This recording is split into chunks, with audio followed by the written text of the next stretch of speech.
सर्वप्रथमे समस्त को नमस्कार करुछि। नमस्कार।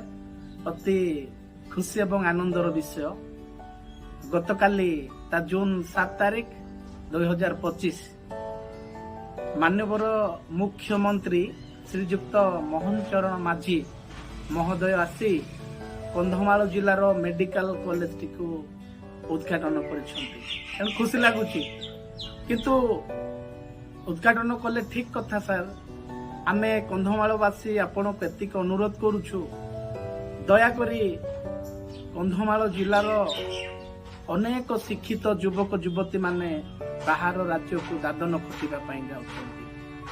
प्रति मासरे किछि ना किछि दादन श्रमिकर मृत देह कंधमाल माटी को आसे। आपण ए विषय जानिछन्ती तेणु मैं आपण को अनुरोध करुछि दयाकोरी कंधमाल